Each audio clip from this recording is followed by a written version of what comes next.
Hello, this is Katie. Welcome back to my channel. I want to show you guys how you can easily paint basically whatever you would like. So here I am using Canson XL Cold Press 140-pound watercolor paper. I have a sheet of that down on that cutting board. And then I just printed off this outline that I found. I've just been searching like watercolor outlines. And then this is a piece of graphite paper that actually came in my Let's Make Art watercolor kit. I need to get more graphite paper. And then I have two brushes. Actually, I'm going to be using my Let's Make Art brushes. I have a round 6 and a round 2. Then I have some paper towel to blot on. And then I've got two waters. I've got a nasty and a clean. The nasty is for cleaning off your brush. The clean is where you want to bring that water to your palette to mix your paints and to paint with. So you want to keep them separated. Then we've got painter's tape, and also you can use washi tape. They kind of both work the same way. And then I've got this like Epicurean cutting board. I got a set of these to use for taping down paintings.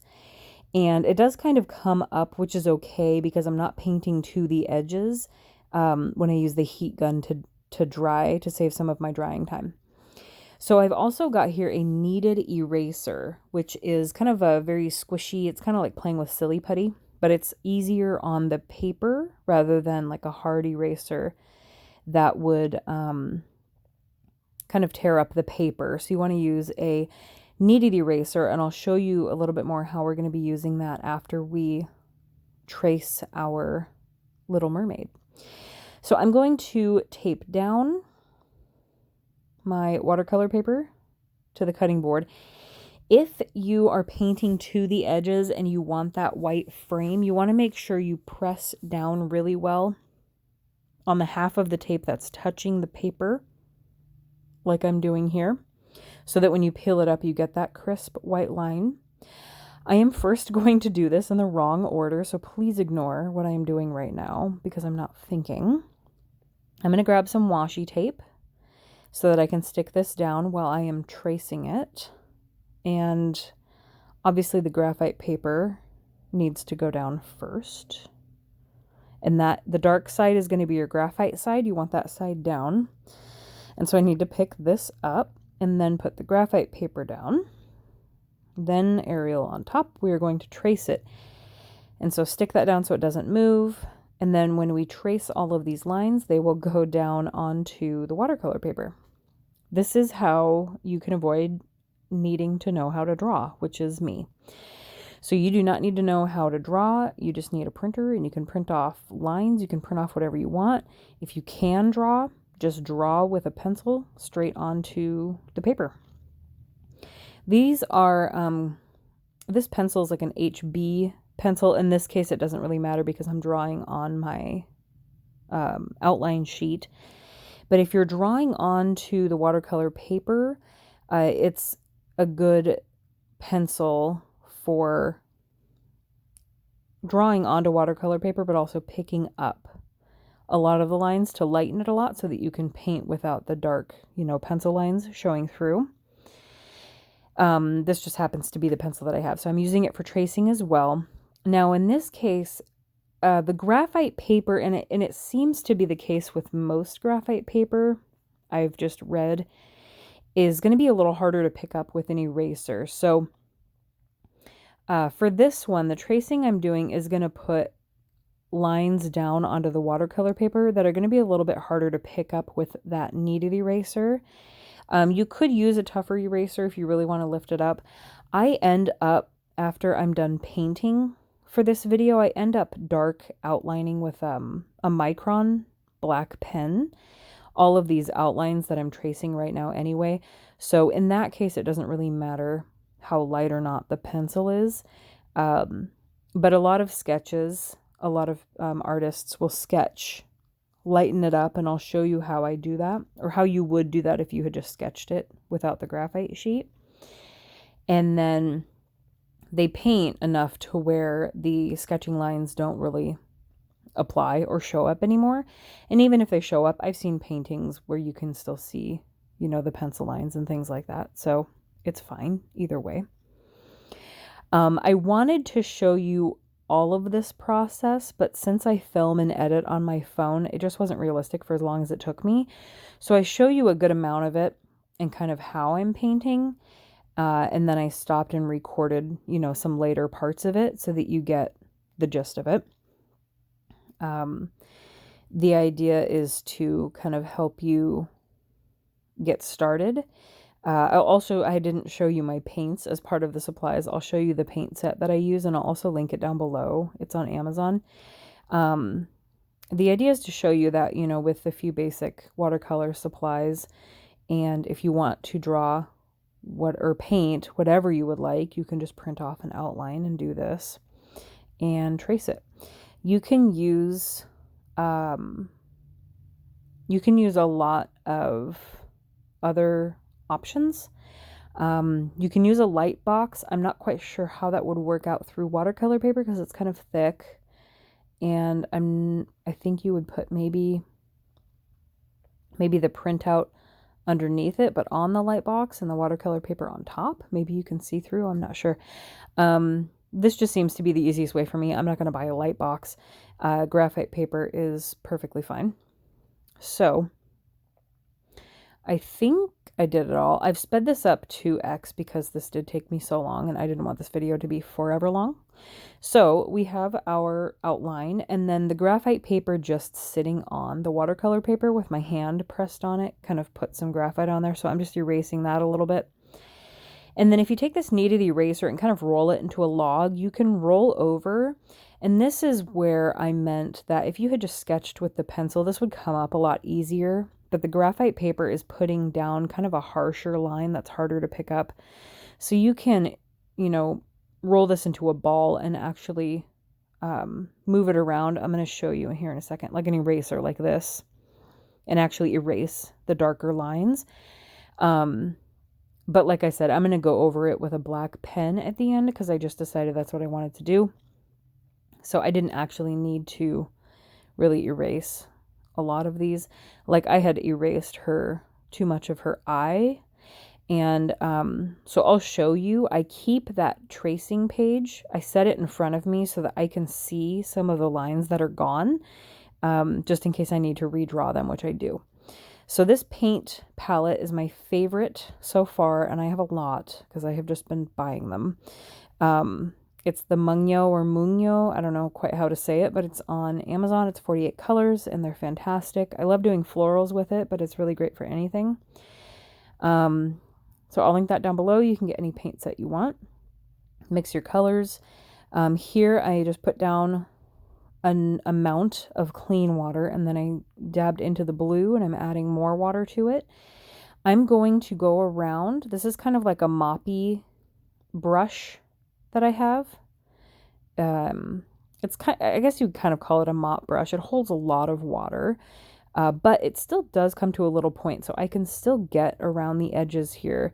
But basically, I'm just creating the ocean that they're in. And so I added some paint from the pan, but I added a lot of water. So this comes out to be a very light blue. And as long as you move around and work quickly enough and keep working with the paint, you're not going to have those harsh, dry lines. And as far as my edges where it goes out to, obviously I'm not painting to the edge where the purple tape is, but I'm just kind of creating an ocean blur behind them just to give them, an oval-ish background of where they are. So I can use the point to get in between like her hairlines, and I just want to get down this light background before I start painting any part of them. Usually in watercolor, especially when you're not, even if you do have a drawing, especially when you're not starting with a sketch, even if you are, you want to usually work light to dark because those are going to dry. And especially in like a landscape, if you ever look at a landscape, like let's say trees in the distance, the ones in the back are lighter and the ones in the forefront are darker. So you're going to work kind of back to front, light to dark. But here I just wanted to lay down this background so I didn't have to paint around a bunch of, bright red and green and the colors that we're about to use. So I'm just making sure I'm moving this paint around enough so it doesn't look so splotchy. And then part of what I'm going to paint first, and I will be using a heat gun, just a normal heat gun I use for card making. A heat gun is going to, like versus a hair dryer, for example, a heat gun is just going to put a lot of heat on it, not a lot of air blowing.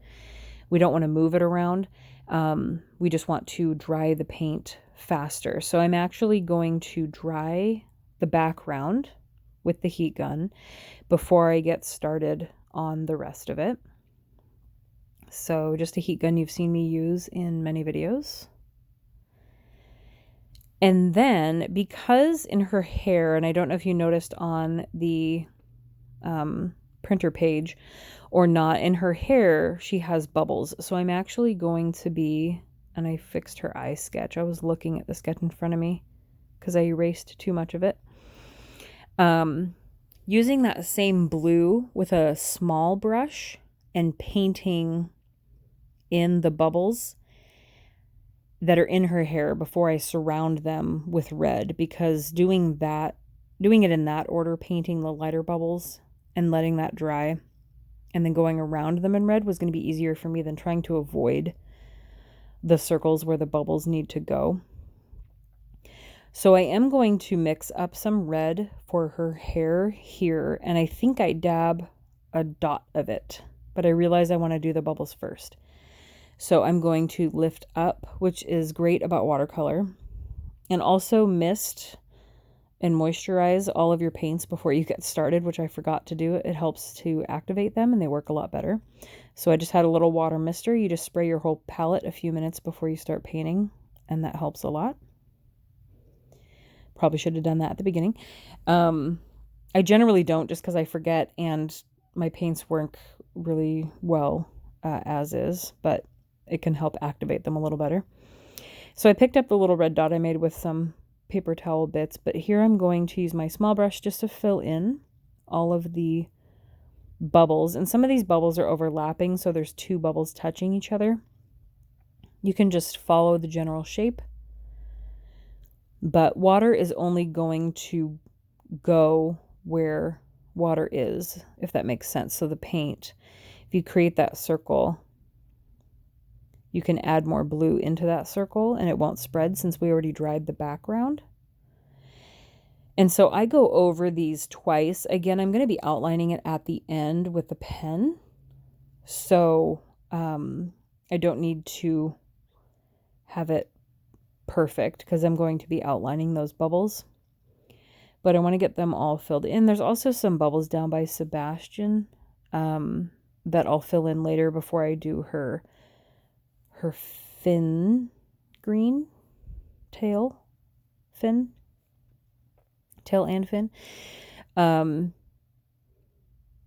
I don't do shading. There might be more that I do to this painting than what you see at the end, because I haven't decided if I forgot her left arm that she's leaning on.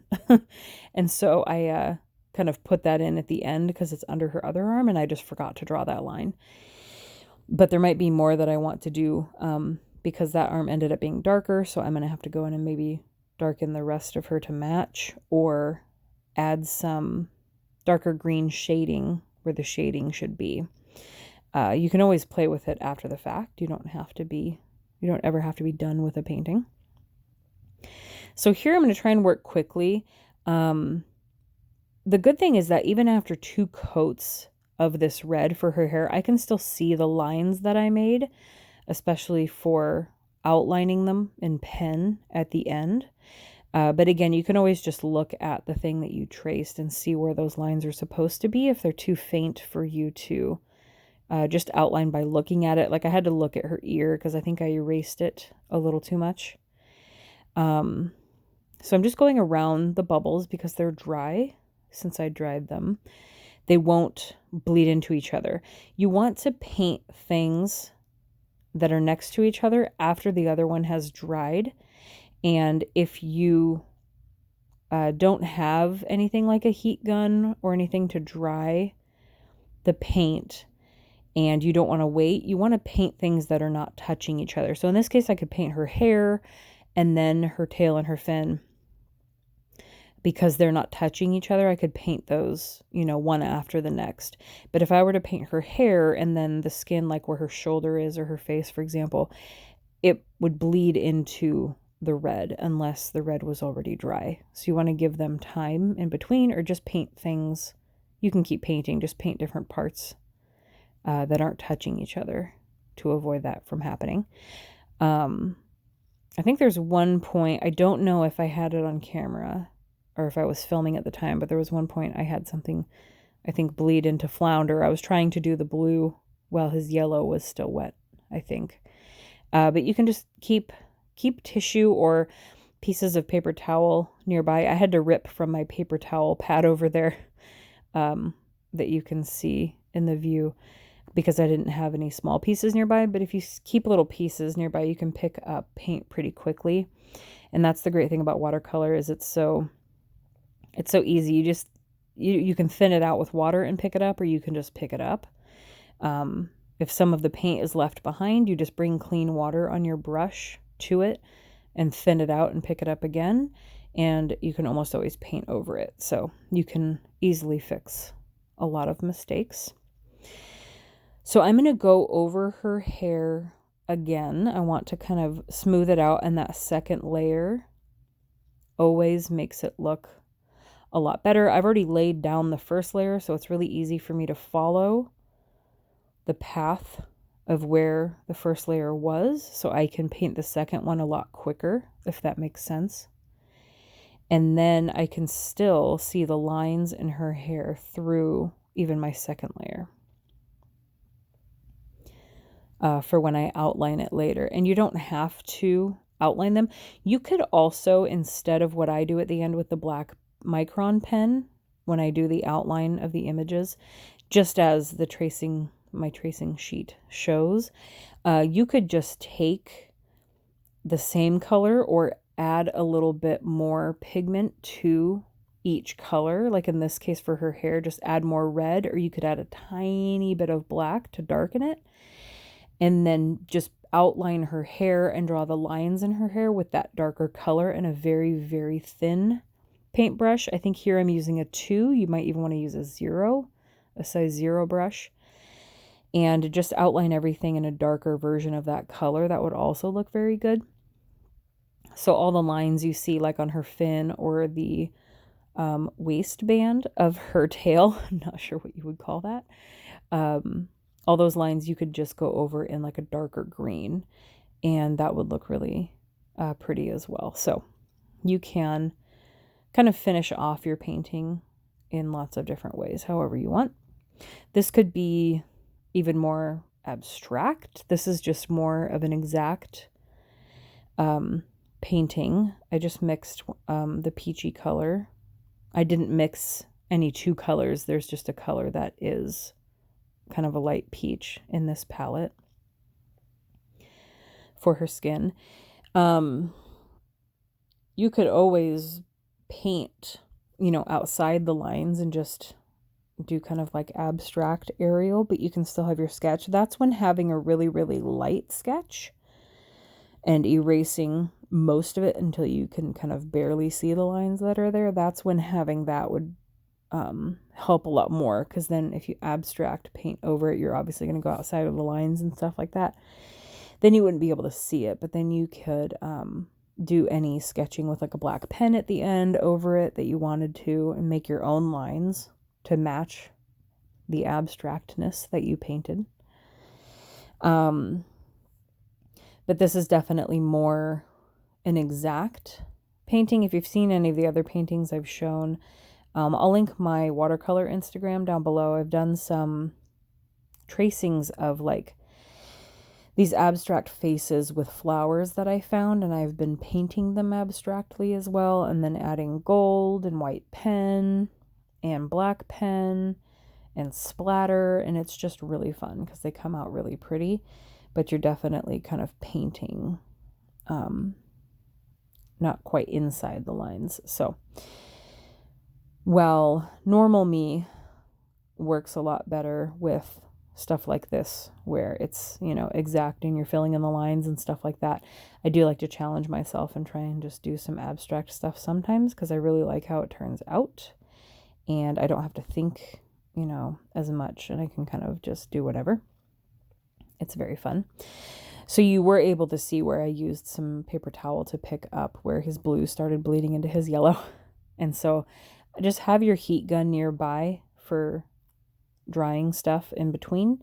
It'll just turn out better than having stuff bleed on you.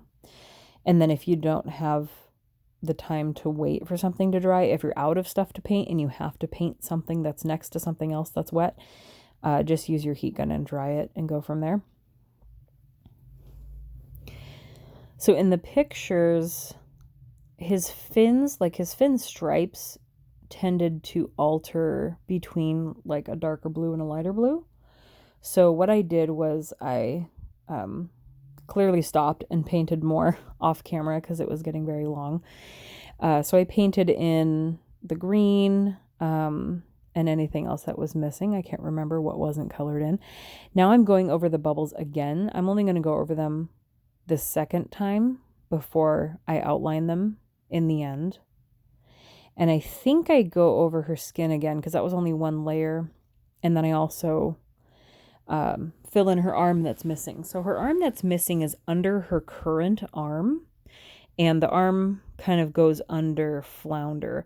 So what I do is I get some clean paint. And I don't know if I filmed this part, but I get some clean paint and kind of try and pick up the blue that I had painted for the background where her arm is supposed to be and blot that up as much as I can. And then I just went over it with kind of a darker, more pigmented of the skin color that I've been using.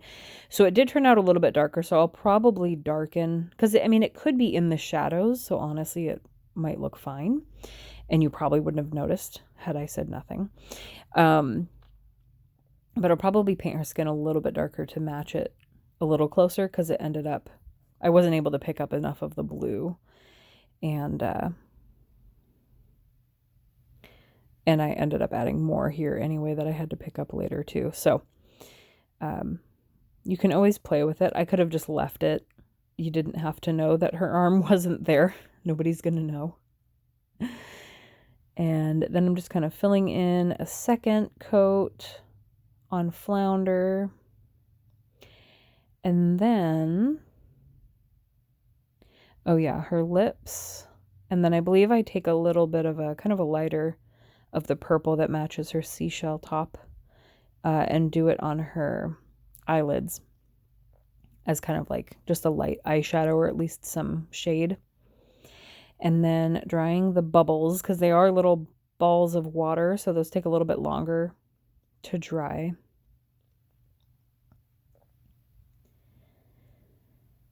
Want to make sure everything is dry before we, and you can kind of see the tape, because I'm drying, the paper is warping, the tape is coming up off of the cutting board, so I'm going to end up holding this down.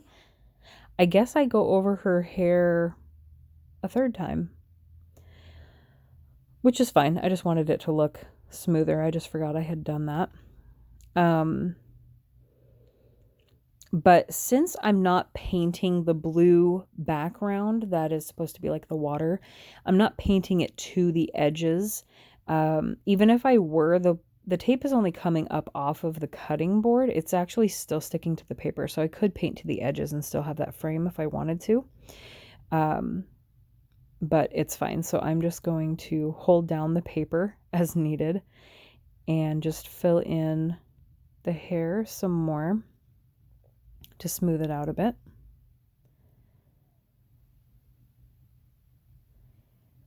And then once everything is dry, I will be doing the micron pen outlining.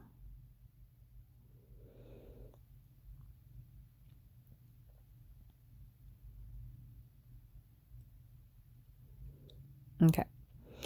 And I think this is all that I did with her her tail. I'm not sure if I go over it again. I think it looks fine the way it is, but like I said, I do want to add maybe a little bit darker green to add some shading as well. But I haven't decided if I'm going to do any more to the painting yet.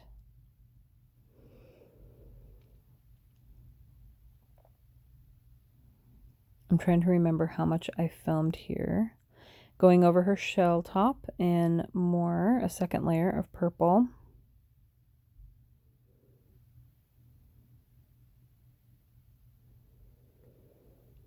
All right, so there isn't too much more. I think I show you a little bit of the, just a little bit of the black outline before I show you all of it at the end. There's her little eyeshadow I added in. And I don't show you most of the outlining because it really is just outlining. So I did Sebastian. I'm going to do the rest of it. And then you will see me peel off the tape, and that will be it. So hopefully this helped you get an idea as to how easy it can be to just watercolor or do anything. Let me know if you have any questions, and I'll see you guys next time. Bye.